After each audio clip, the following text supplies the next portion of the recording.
National Assembly Joint Committee meets Presidential Economic Team. Telecoms tariff will be increased, but not by 100%, says Communications Minister. Oil prices extend losses on rising U.S. fuel inventories. Asia markets fall as the Fed inflation worries a temperate cut expectations. China's CPI slows. And on the program, we will be focusing on financial strategies for sustainability and economic growth in Nigeria. The program is Business Express, reaching you from Abuja, Nigeria's capital. I am Benny Adams, your guide.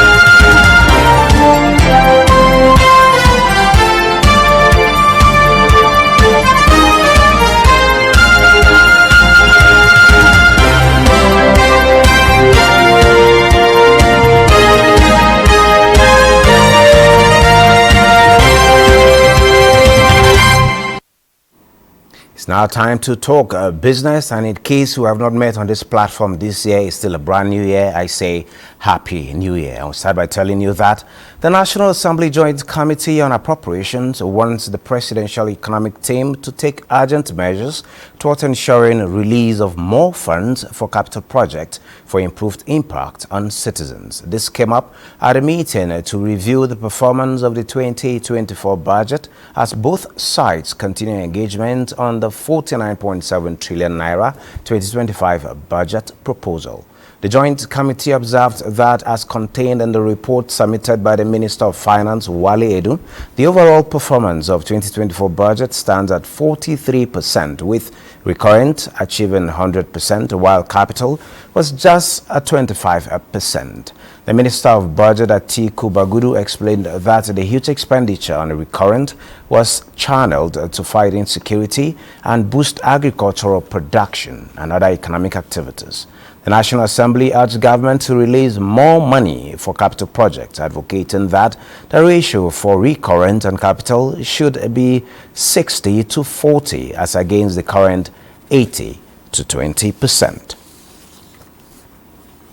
The Minister of Communications, Innovation and Digital Economy, Bosun Tijani, says telecoms tariff will be increased, but not by 100%. He said the telecommunications sector must establish proper regulations to ensure its growth. In recent times, telecom sector operators have been mounting pressure on the regulators to raise tariffs to cap shrinking investment in the sector. On December 30, 2024, the Association of Licensed Telecommunications Operators of Nigeria warned of service shedding if tariffs remain unadjusted. Similarly, the Association of Telecommunications Companies of Nigeria urged the Nigerian Communications Commission to review call tariffs upwards by the first quarter of 2025. The mention of January oftentimes sends shivers down the spines of many people, even though as the first month of the year, many celebrate its dawn on New Year's Day. The fear of January, which is popularly referred to as the January fever, is here again. Clement Barikui in this report tries to unravel the mystery of the month considered to be the longest in every year and how many are coping with the fever that comes with it. The Gregorian calendar, which many countries of the world, including Nigeria, is using, provides 31, originally 30 days for every month except February, which has 28 or 29 days, depending on being a leap year or otherwise. January, like every other month of the year, has 31 days and comes after the world's most popular celebrations, Christmas and New Year. This first month of the year is mostly used by many to plan for other months, and some go the extra mile of making New Year resolutions. It is another January month, but what is so special about January that some are so scared of? All my Januaries are always normal as other months, so I think it's a myth. I think it's something I prepared for, so maybe it's the mindset or no. So I don't actually believe in January fevers. I don't have it. I don't experience it for now, child. You know, the month is still fresh. I don't do all those traveling enjoyments. That's why.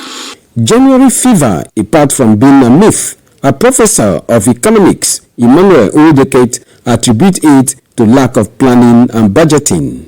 Those that are feeling the heat specifically are those that did not plan. Because there are things that give you notice, like your rent. You know when the contract is going to expire, when you need to renew. You know when the school will resume.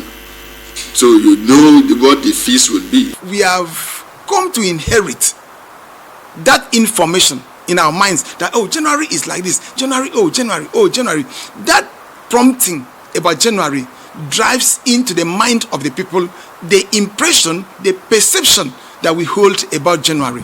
With few days into January 2025, experts believe it is not too late to wear the necessary shock absorbers that will shield one from the shock that comes with January, be it fear or fever. Now, recently, Nigeria's onions industry grapples with an unprecedented crisis, with farmers incurring massive losses running into billions of naira due to what experts blame on planting of adulterated seeds smuggled into the country by some fraudulent individuals. In a tale of shattered dreams, farmers and stakeholders in the onion value chain are, instead of thinking of bumper harvest, now they're thinking of reeling from financial ruins, threatened by livelihoods, demanding urgent action from government to save the onion subsector from imminent collapse.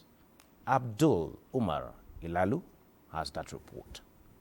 Nigeria, the second largest producer of onions in Africa, has Sokoto State as largest producer of the commodity. However, during the last dry season production, unsuspecting farmers made their fate when they purchased and planted adulterated seeds. This has left them feeling desperate and helpless as the development threatens the onion industry that has been contributing 20% of the nation's gross domestic product.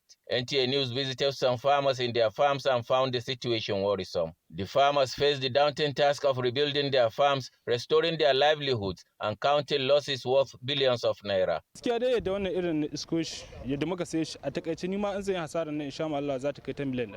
At the popular Kara market in Sokoto metropolis, affected onion farmers wore long faces as they rushed to sell their poor yields at a loss. They urgently appealed for government's intervention. Ga irin aikin da mun kai bana da ni da yarana da Allah da ikon sa yasa ba a samu matsala ba wuri iri to dai abin da zai kai miliyan 10 ko sama ga haka ina sa ran in samu insha Allah cikin ina karamin manomi. Kira na ga gwamnati ta tallafa mu manoman albasa. Experts warn that the crisis extends beyond Sokoto State, as onions from the region are highly sought after across Nigeria and West Africa. The price of onions has skyrocketed, with a bag selling for between 170,000 naira and 220,000 naira, depending on its quality. Sokoto Kebbi, this is the hub of onion in the whole country. And if you find this problem of adulteration of seeds in this area, it means it is affecting all the other states. We are calling on the government to come and service the situation in this subsector so that more revenue, there will be growth in GDP, there will be job opportunity for our teeming unemployed youths. The impending scarcity of onions is expected to have far-reaching consequences, affecting not only the local economy, but also the food supply chain across Nigeria and other West African countries. And from that Nigerian market, we move to Asia markets, where we have a fall as a Fed inflation worries a temper rate cut expectations, and China's CPI slows. It's over to you, Maria. Let's know how the market is faring, more so that we're expecting Donald Trump in office in a few days.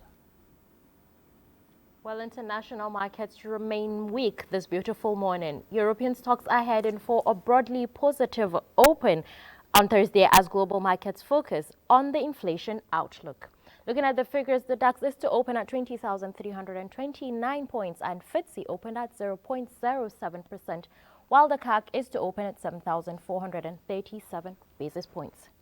Asia markets tumbled in an unpredictable session as investors fretted the Federal Reserve could delay policy easing due to inflation worries, while China's entrenched consumer disinflation further dented sentiment.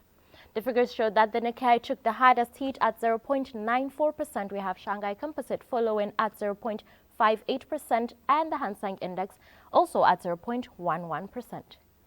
The S&P 500 posted a modest gain on Wednesday as traders assessed the potential for future Federal Reserve rate cuts amid persistent inflationary pressures. Also, bond yields, which have been climbing for a while, wavered throughout Wednesday's trading session.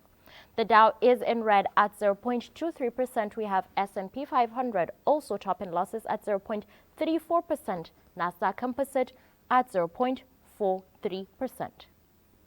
Africa markets looking promising with upward trends. South Africa JSE Top 40 was higher at 0.24%. We have Namibia All-Share Index also at 0.05% higher.